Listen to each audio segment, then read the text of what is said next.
Good morning and welcome to this the fourth lecture of the course Stochastic Hydrology.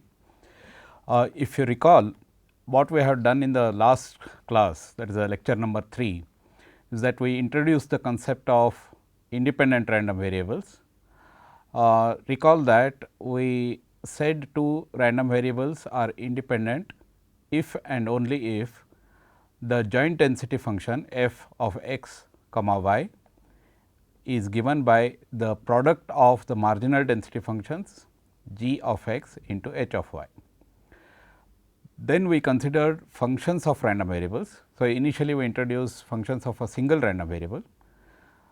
Let us say y is equal to h of x is a function of a single random variable x.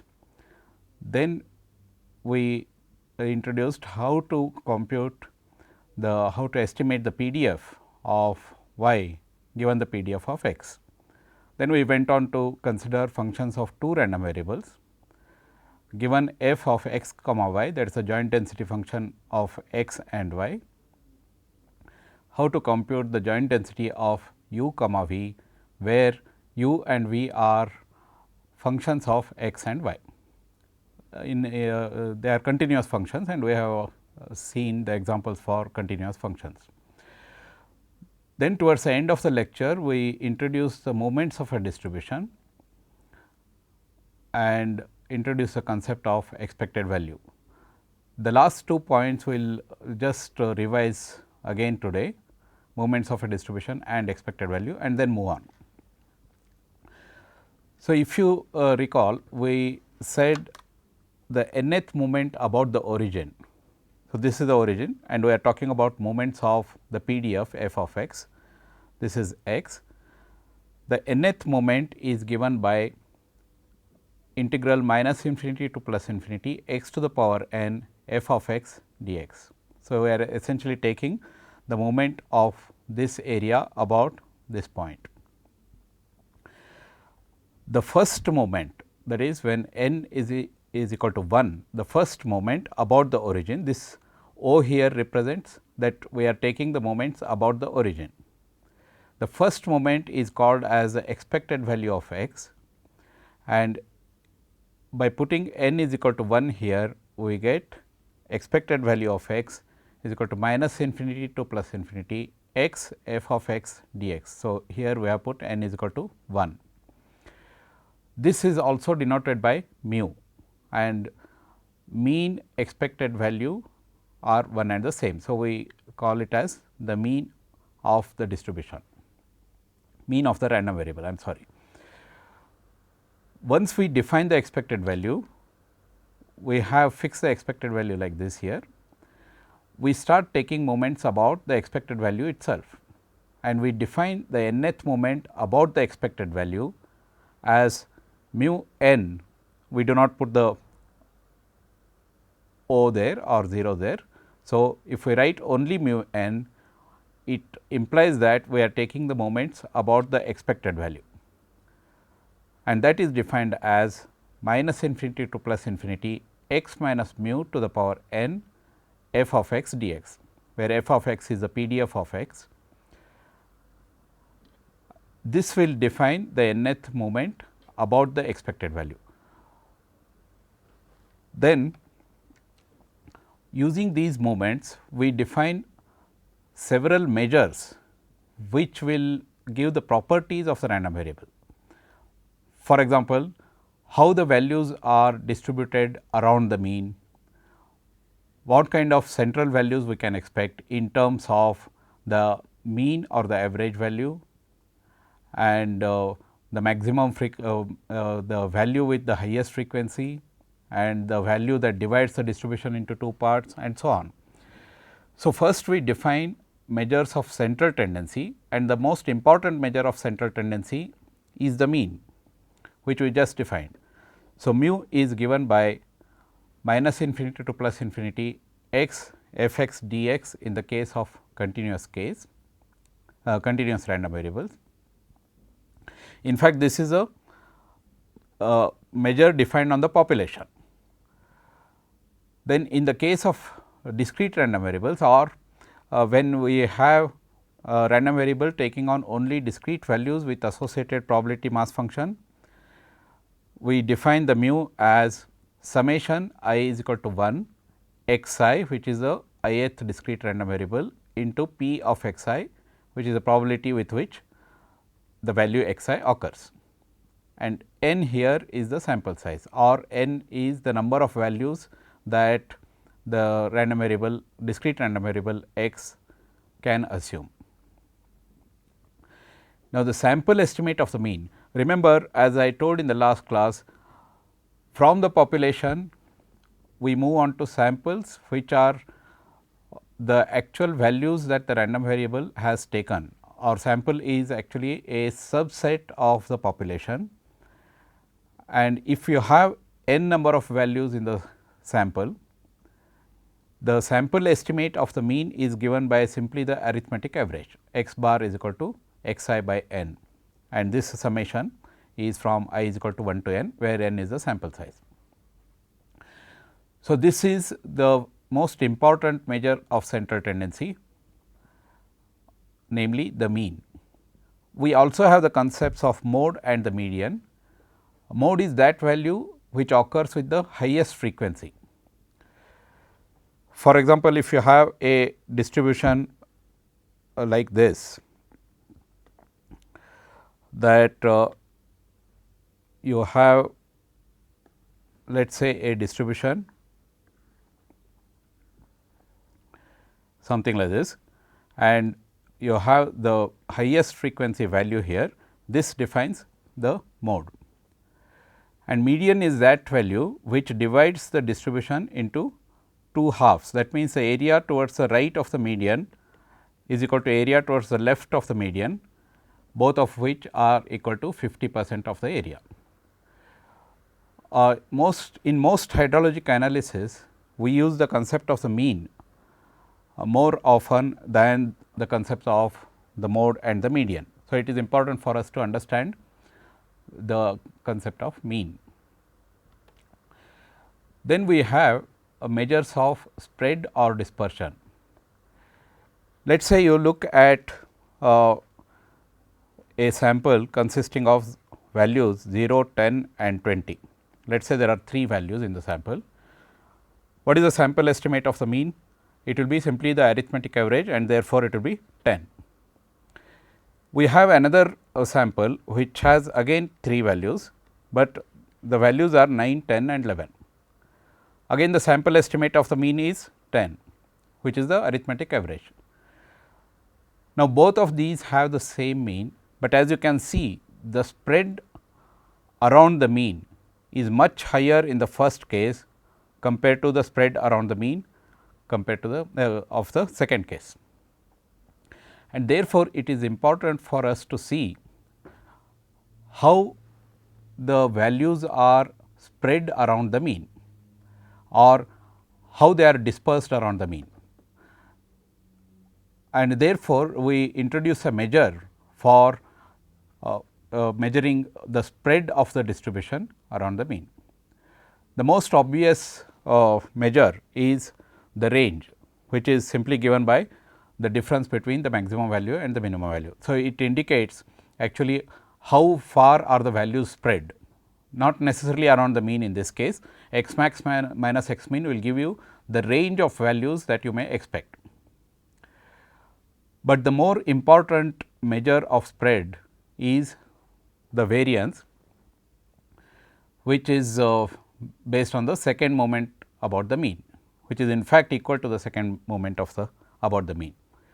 So, sigma square, which is the variance, is defined as expected value of x minus mu the whole square, and recall that the expected value of a function is given by that function multiplied by the integral of that function multiplied by f of x dx. So, in this case we are looking at the expected value of x minus mu the whole square, and therefore, this is given by integral minus infinity to plus infinity x minus mu the whole square f of x dx.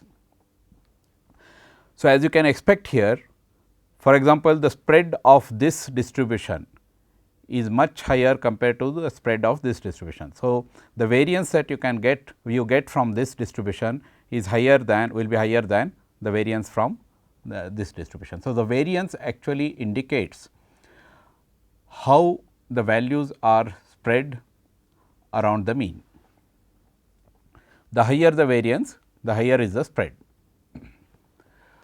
The sample estimate for the variance, again recall that we have defined this for the population. This definition is for the population, and the sample estimate for that is given by summation I is equal to 1 to n x I minus x bar the whole square divided by n minus 1. In the case of the mean, the sample estimate was given by, you look at this point, x summation of x I over n. So, n is the sample size. Why is it that we use n minus 1 here? Of course, you can also use n as one of the estimates, but we use n minus 1 for getting what is called as an unbiased estimate of the variance. We will come to the parameter estimation subsequently in this course, but right now you remember that it is not n, but n minus 1, because we are looking at an unbiased estimate of the variance. Then we define the standard deviation as the positive square root of the variance. So, the standard deviation is simply the positive square root of variance, and the associated sample estimate for that is given by S as the positive square root of S square. Now, if you have a sample, let us say of stream flows measured in million cubic meters, then what are the units of x bar or the arithmetic average, which is a sample estimate of the mean. The x bar will also have the same units as the variable x itself. So, in this case x bar will have the units of million cubic meters. Similarly, the standard deviation, you look at this point, x I minus x bar the whole square. So, x bar has the units of the flows in this example, x I has units of flows. So, x I minus x bar the whole square has units of flow square or million cubic meter square, and when we take the square root, the standard deviation will have the same units as the original variable. So, the standard deviation in this case will have variables of million cubic meters. But when we want to compare two distributions of different random variables, let us say we want to compare the distribution of rainfall as well as the stream flows. We want to have a measure of the spread which is independent of the units, and therefore, we define what is called as coefficient of variation, and we define that as sigma over mu. As you can see, sigma has the same units as x, mu has the same units as x, and therefore, C v will not have any units, and for the sample it is given by S by x bar. So, in general we use coefficient of variation as a measure of spread when we want to have comparison with comparison among different distributions. So, we have defined sigma square as expected value of x minus mu the whole square. All these have to be capital here. Say for example, this x, because we are talking about a random variable, this is a capital random variable, sorry for that. So, this is x capital, similarly this is capital X. So, from here expected value of x minus mu the whole square, we expand this. So, we are talking about expected value of x square minus 2 x mu plus mu square. So, when we simplify this, recall the properties of the expected value. So, I can write this as expected value of x square minus 2 mu being constant, it comes out into expected value of x plus expected value of mu square. So, this will be written as expected value of x square minus 2 mu into expected value of x, which is again mu. So, this will be minus 2 mu square plus mu square. So, this will be equal to expected value of x square minus mu square, which is written as expected value of x square minus expected value of x the whole square. This is a useful result which in many situations we use, in many applications we use this particular expression. So, we defined two measures now, measures of central tendency, which will indicate how the distribution is in terms of the central values, for example, the mean, the mode, the median, etc. Then we defined a measure of the spread or the dispersion, which gives how far the values are spread from the mean. The variance is a important measure of dispersion. Now, we look at another important measure of the distribution, which gives us whether the values are symmetrically distributed or there is a skewness there, and if there is a skewness, whether it is a positive skew or a negative skew. So, we introduce a measure of symmetry, which is again based on the moments. From the first moment about the origin, which provided you the expected value of x, we went on to the second moment about the expected value, about the mean, and defined the variance, which is expected value of x minus mu the whole square, which is in fact the second moment about the expected.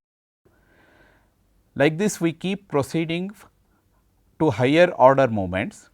We consider the third moment about the expected value and then define a measure. Go to the higher order, fourth moment, and then define a associated measure. Like this, we keep on moving to higher order moments about the expected value. Each moment has some implication on the type of the distribution. So, as you consider higher and higher moments, you get better and better idea about the distribution itself. So, let us look at the measure of symmetry now. What is it that we are looking at? We are looking at, let us say there is a distribution something like this.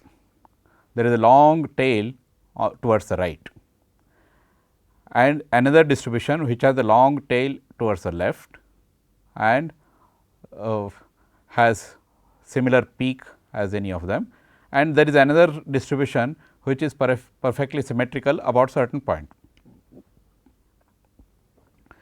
We define the coefficient of skewness based on the third moment. Now, whenever we are defining these measures, we normalize those measures, the associated moments with the standard deviation. What is the standard deviation? Standard deviation is mu 2 to the power half, because mu 2 is a variance, and to the power half, which is a square root, that gives you the standard deviation. So, when you take the third moment, you normalize that with the standard deviation to the power 3.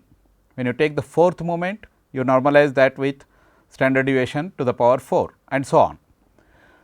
So, the coefficient of skewness we define here with the third moment mu 3 divided by mu 2 to the power 3 by 2.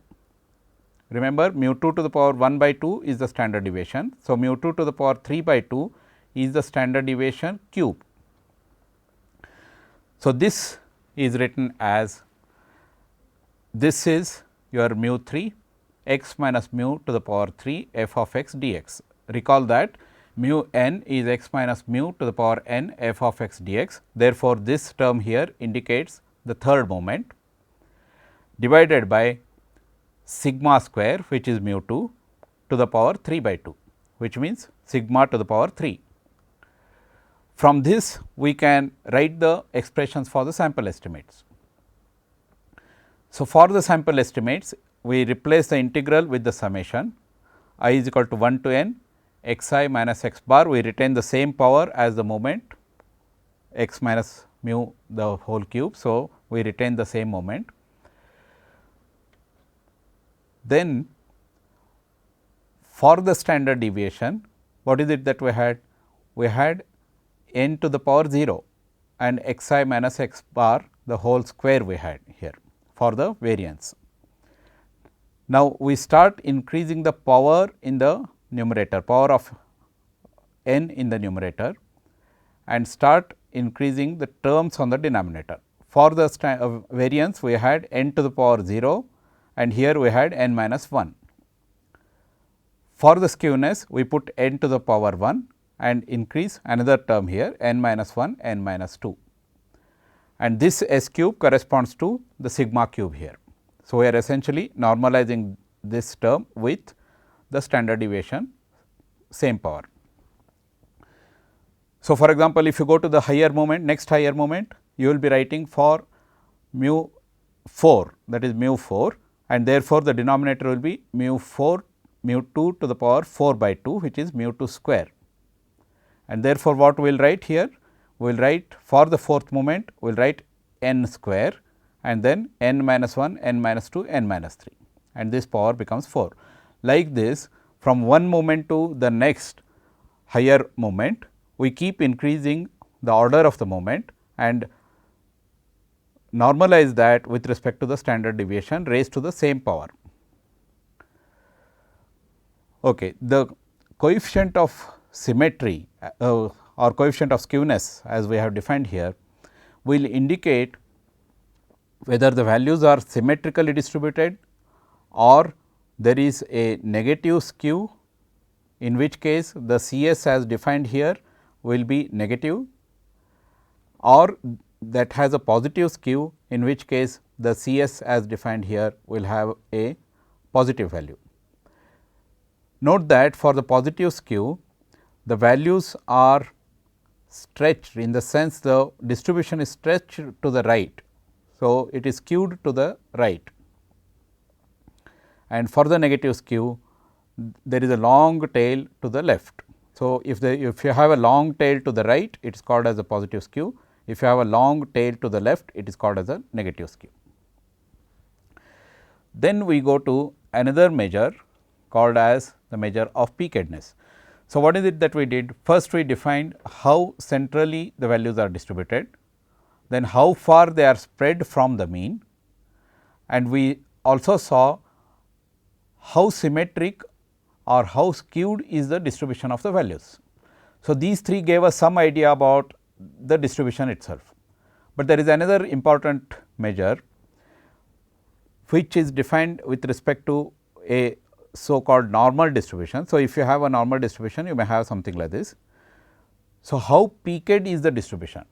That means, you look at this distribution, for example, this is much flatter compared to the normal distribution, and then there may be another distribution which has the same spread, same mean, same mode, same median, etc., and same skewness coefficient also it may have, but it may have a different peakedness. So, the values are the distribution has a much higher peak compared to the normal, so called normal distribution. To measure this, that means how peaked is the distribution, we introduce what is called as a curtosis. It is also called as curtosis coefficient or coefficient of curtosis, but in this course we will simply denote this as the curtosis. So, as I said, we move on to higher moments from the previous one. In the previous one, we considered the third moment about the mean, we consider now the fourth moment about the mean. So, the kurtosis is defined based on the fourth moment about the mean, and then we standardize this with respect to mu 2 to the power 4 by 2.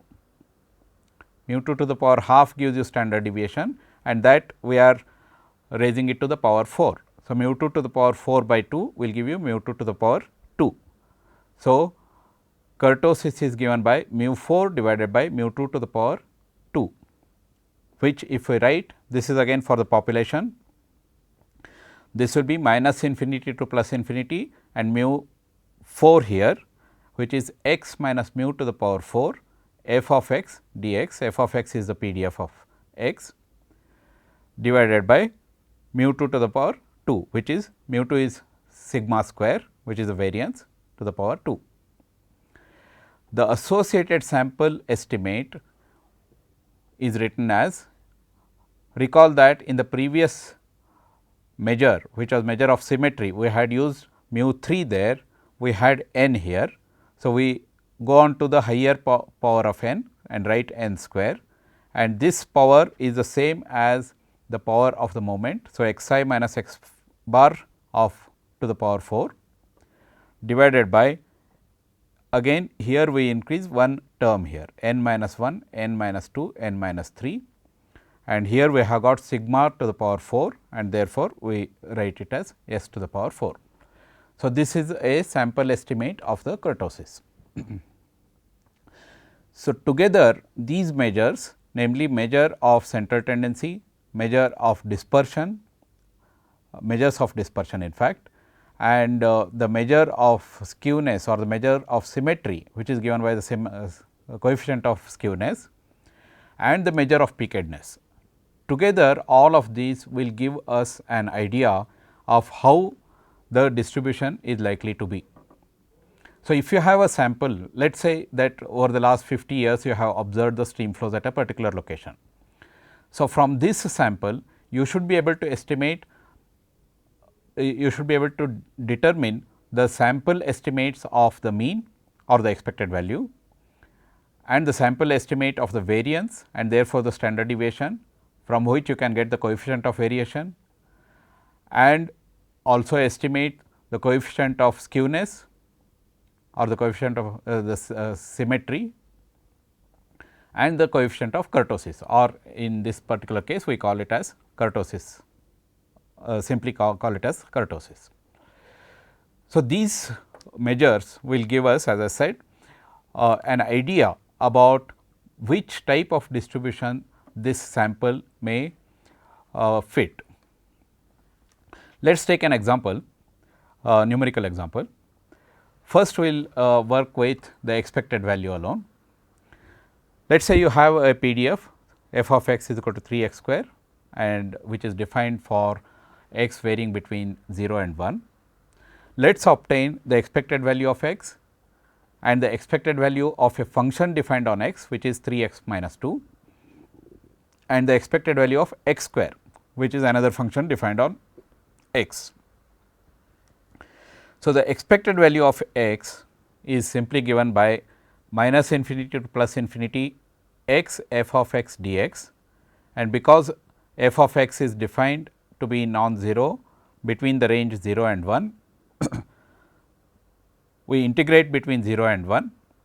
This is x, this is f of x 3 x square with respect to x. So, we get it as 3 by 4. So, the expected value of x is 3 by 4. This is also mean, and it is also denoted by mu.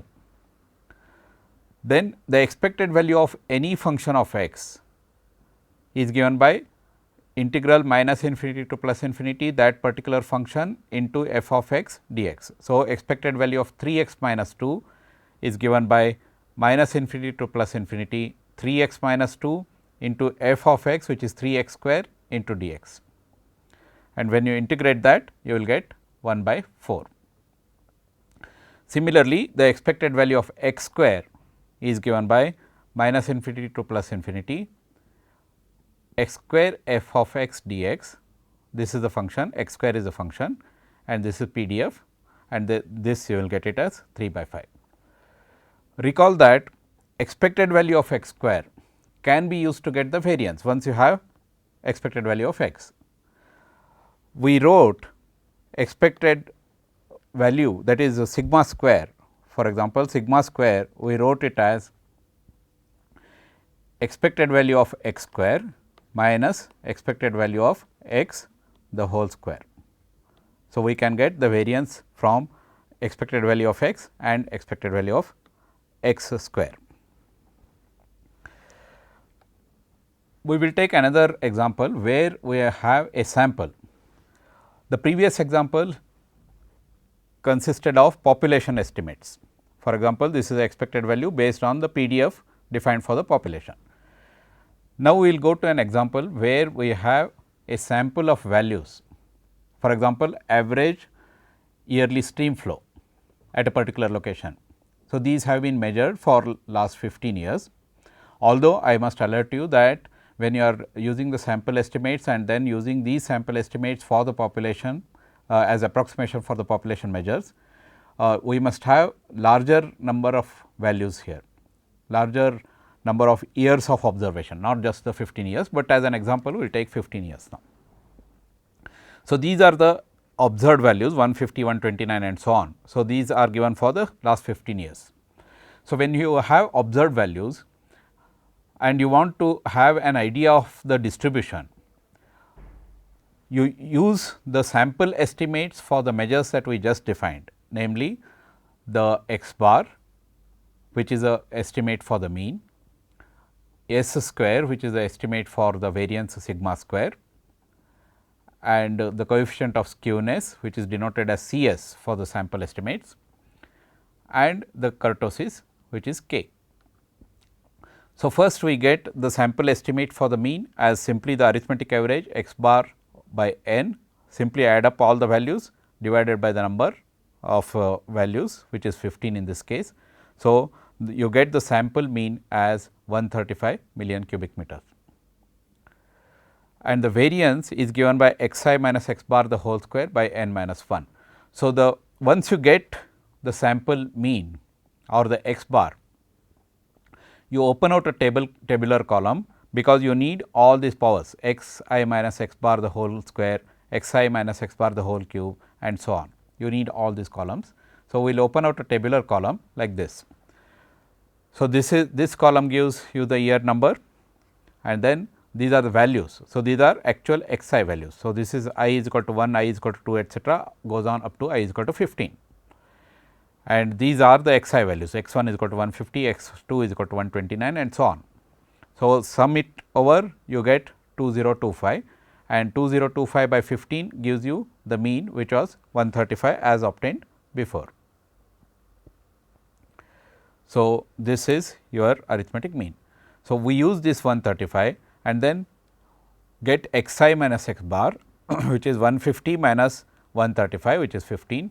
Remember that because x bar can be greater than x I, you can have negative values here, there will be some negative values.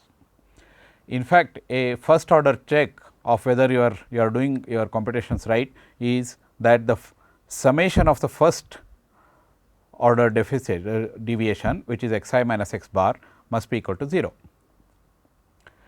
Then we get x I minus x bar the whole square, which is simply this term square minus 6 square, 25 square and so on. Now, this you add it up to you get the variance. So, how do we get variance? This is summation of x I minus x bar the whole square divided by n minus 1. So, this is summation of x I minus x bar the whole square divided by n minus 1, which is 15 minus 1, 14. That is how you get the variance. Similarly, we go to coefficient of skewness, you add up x I minus x bar the whole cube, because the order of the power is odd, you will get negative values here. So, there will be also negative values, not only the negative values, and then you sum it over and then divide it by you use your sample estimate formula to get the coefficient of skewness. Then you go to x I minus x bar the whole cube, which is whole to the power 4, which is these values raised to the power 4, sum them over, you get the fourth power of the deviation x I minus x bar. Use these to get the sample estimates. For example, sample estimate for the variance is sigma x I minus x bar the whole square. So, this is what I have written here is sigma x I minus x bar the whole square divided by n minus 1. This is I is equal to 1 to n. Similarly, then you take the standard deviation, which is the positive square root of the variance, you get 23.8 million cubic meters. Then we get the coefficient of variation, which is s by x bar. Recall that we define the coefficient of variation to obtain a unitless measure of the spread or the deviation. So, you get s by x bar as 0.176. Then coefficient of skewness, we use the third power of the deviation, x I minus x bar the whole cube divided by n minus 1 n minus 2 s to the power 3.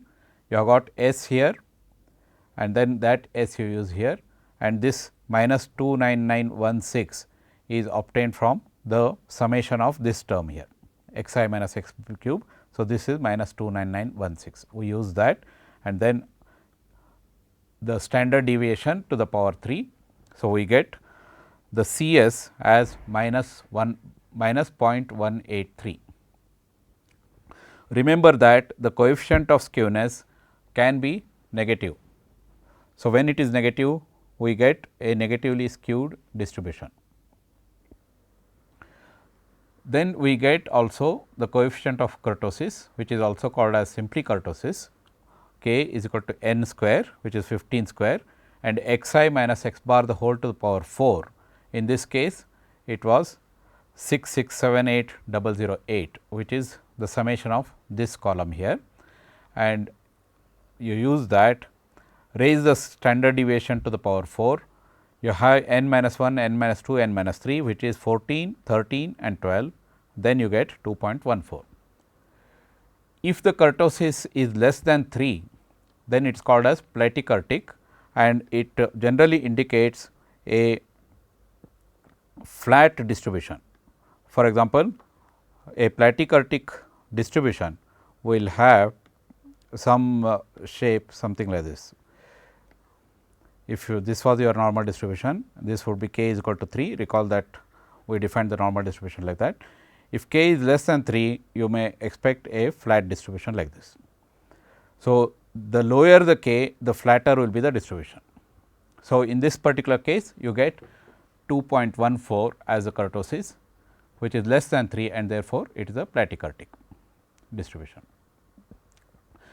So, what is it that we did so far? That if we have a sample of observed values, we first get an idea of what kind of distribution we may expect this particular sample to follow.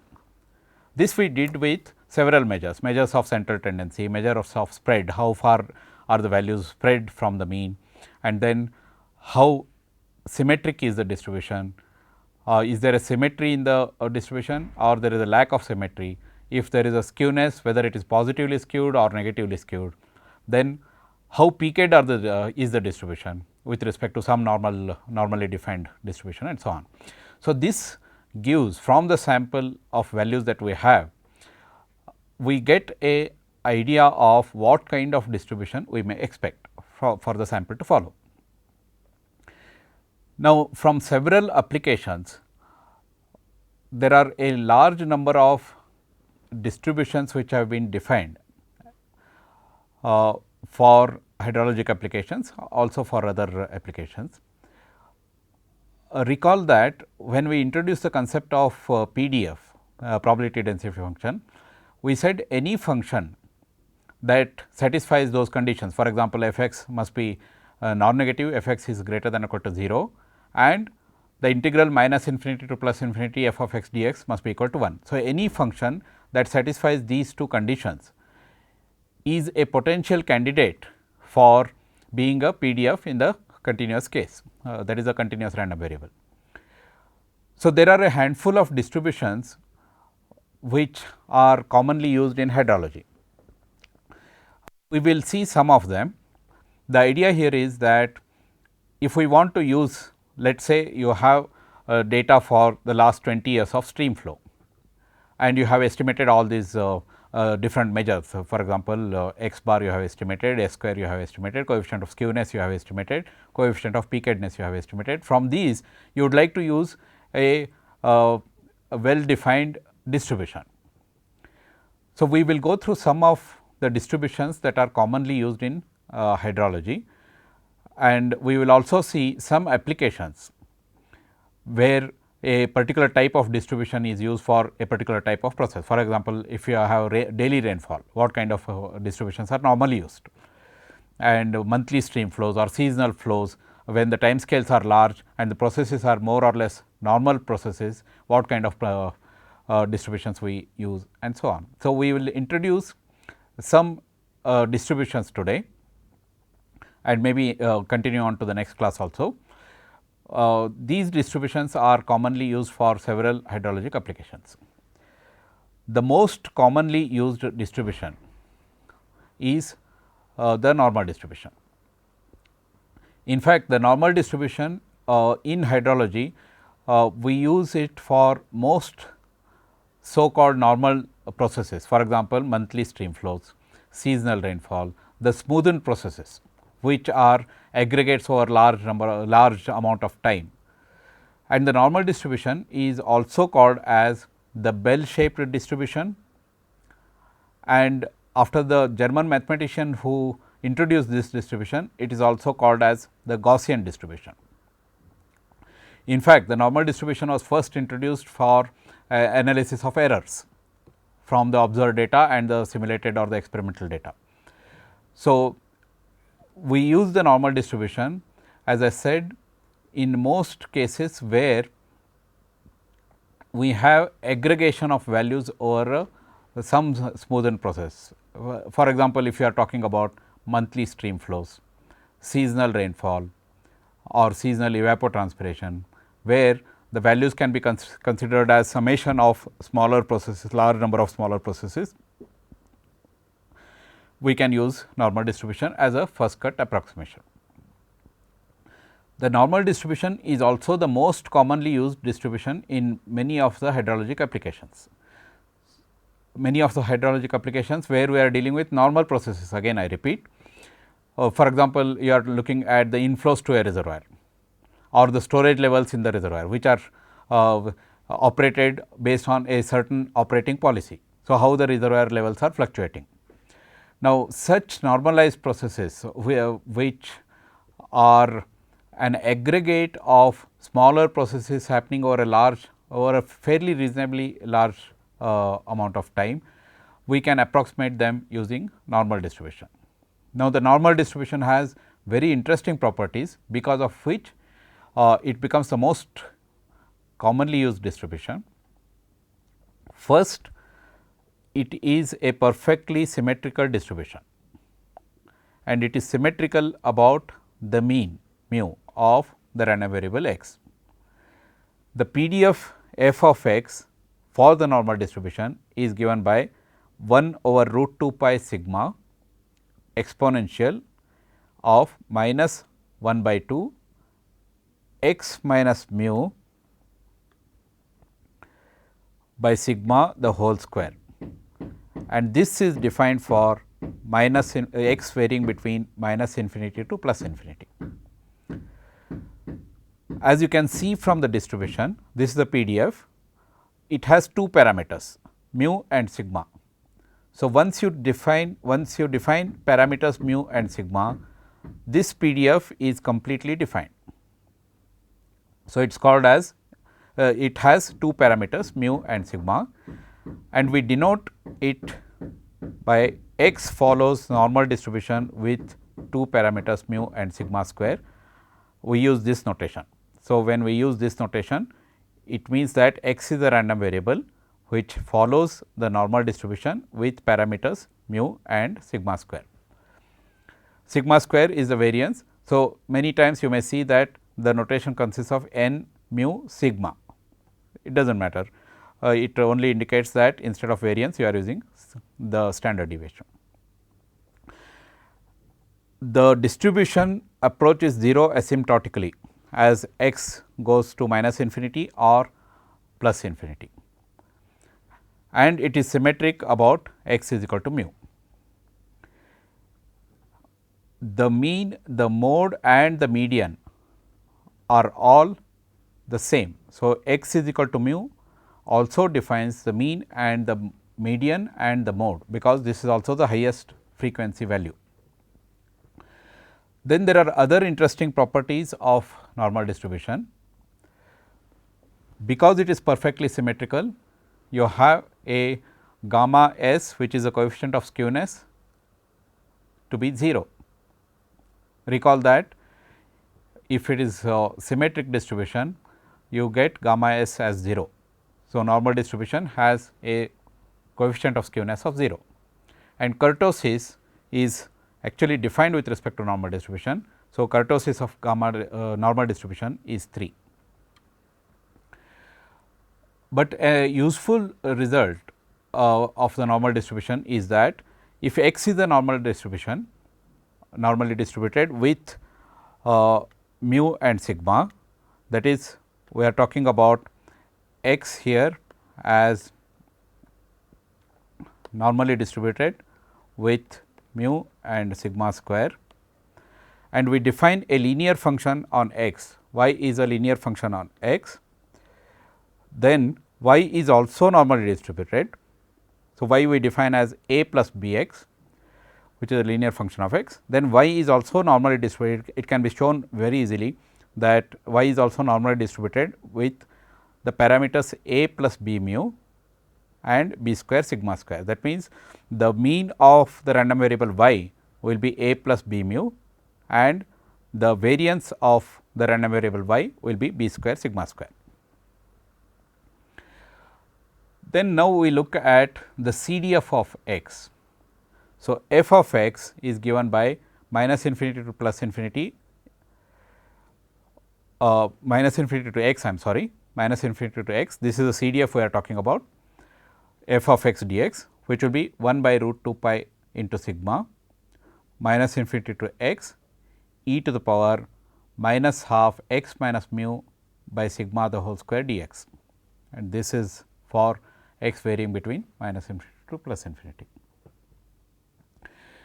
Now, if you have a sample and you have estimated the you have obtained the sample estimates for mu and sigma, then you should be able to get the f of x, because your small f of x is completely defined in that case, and therefore, you should be able to get f of x, if you are able to integrate this between minus infinity to x. Also, as your mu and sigma change for different samples, your PDF itself changes, because it is a 2 parameter PDF. Therefore, as the parameter values change, your PDF changes, and therefore, you need to obtain this integral for a specified values of mu and sigma. Because this integration is not easily possible, we adopt numerical integration, and when you want to do numerical integration, if you have to do it for every given mu and sigma, then it becomes cumbersome. So, we use this important result, that if we define a function on the random variable x, a linear function on random variable x, then we know that y also follows normal distribution with parameters specified like this. So, we should be able to transform the random variable x as a linear function of, I am sorry, I will repeat that. If you have the random variable x, you should be able to obtain a linear transform of x, which also follows the normal distribution with parameters a plus b mu and b square sigma square. We use this result and generalize the integration for the normal distribution. So, look at this transformation, z is equal to x minus mu over sigma. This is a linear function, and in our earlier notation, from our earlier notation where we wrote y is equal to a plus b x, if we use that, here a will be minus mu over sigma, this part, and b is 1 over sigma from here. So, because y follows in this particular case a normal distribution with a plus b mu and b square sigma square, this is the mean of random variable y, and this is the variance of the random variable y. So, substituting this here, z should follow normal distribution with a plus b mu. So, this is a plus b mu. So, you get this as 0 and 1 b square sigma square as a variance. So, you get the parameters of the normal distribution that z follows as 0 and 1, and this becomes a extremely handy result, because once we have this transformation z is equal to x minus mu over sigma, Z follows a normal distribution with 0 mean and unit variance, and therefore, we should be able to define the CDF of Z and use the integration to obtain the associated probabilities on X. So, once we define Z, we define the PDF of Z. Because Z follows normal distribution, we obtain the PDF of Z as 1 over root 2 pi, sigma is 1, therefore, we do not write sigma here, e to the power minus Z minus mu Z the whole square was there and mu is 0 here for this, therefore, you get e to the power minus Z square by 2 and Z varies between minus infinity to plus infinity, because x varies between minus infinity to plus infinity. So, once we get the PDF of Z, you get the CDF of Z as integration between minus infinity to Z 1 over root 2 pi, that is this f of Z, and you get this integral here minus infinity to Z e to the power minus Z square by 2 dz. Recall that your CDF of Z, what does it give? It gives you, that is, you are talking about f of Z, this gives you probability that Z is less than or equal to Z. So, for a specified value of Z, we should be able to get the probability of Z is less Z being less than or equal to that value, if we can integrate this function e to the power minus Z square by 2 with respect to Z.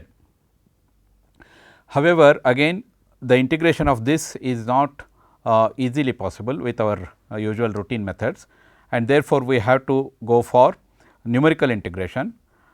But the advantage here is that because it has a 0 mean and unit variance, it does not have any parameters, and therefore, for a specified value of Z, you can integrate this and then give the integral values, that is probability of Z being less than or equal to Z for various values of Z, and that is what is done using the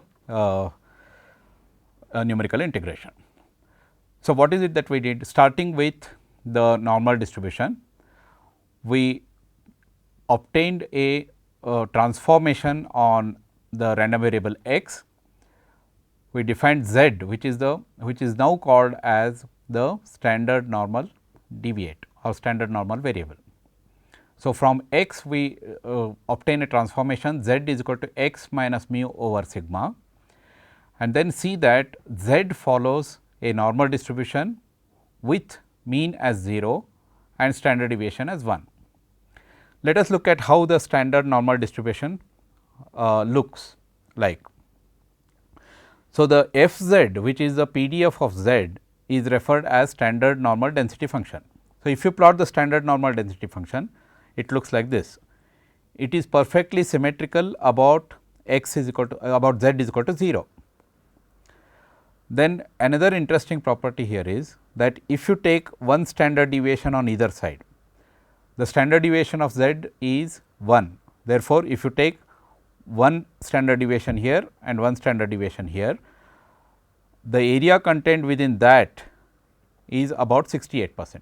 About 68% of the PDF is contained in one standard deviation around the mean, which is 0. And you take two standard deviations, that is between minus Z is equal to minus 2 to Z is equal to plus 2, about 95% of area is contained in that. So, this area between Z is equal to minus 2 to Z is equal to plus 2 contains 95% of the area. And similarly, 3 standard deviations if you take minus 3 to plus 3, that is Z is equal to minus 3 to plus 3, about 99% of the area of under this PDF is contained within this region. Now, this has an important connotation or implication, that when you are dealing with some normal processes, not really the extreme processes like this, that is, you are not concerned about what is happening to the tail of the distribution or on the extreme right of this distribution, about 99% of the values lie within plus or minus 3 standard deviations. Now, because as I said f z cannot be integrated analytically by ordinary means, we use numerical integrations and then tabulate them for various values of z. We tabulate the area under the standard normal curve or the standard normal density function, and then given a value of x for which we are interested in obtaining the probabilities. Let us say that probability of x being less than or equal to a given value of x you are interested in. You use the transformation z is equal to x minus mu over sigma, and then start talking about the probabilities on z rather than probabilities on x using the tables that we generate using numerical integration. So, with this now we will pause for today and we will continue the discussion in the next class. So, what is it that we did today? We started with the definitions of the moments. We take the moments about the origin, define the moments about the origin first. So, the first moment about the origin we call it as the expected value, and then once we define the expected value, we start taking moments about the expected value and define the higher order moments about the expected value itself. We introduced measures of central tendency as the mean or the expected value itself, and the mode and the median. Then we went on to see the measure of dispersion, which is the variance, which we defined as the second moment about the mean. And then we also introduce measures of symmetry, which is based on the third moment about the mean, and we also obtained the associated sample estimates. Then we look at the measures of peakedness, which is the curtosis, and curtosis is defined based on the fourth moment about the mean. Then we looked at the most commonly used distribution, which is the normal distribution. We saw that the normal distribution is perfectly symmetrical and therefore, the coefficient of skewness is 0 and the kurtosis is 3, and then normal distribution has important property that a linear function defined on the random variable following a normal distribution also follows normal distribution, and we use this result, this important result, to obtain what is called as the standard normal density function, and we defined the CDF of the standard normal density function or standard normal variable, and we now move on to tabulating the CDF values for the standard normal variable. So, we will continue the discussion in the next class, and we will solve some examples using the normal distribution, and we will acquaint ourselves with the use of the standard normal tables. Thank you very much for your attention.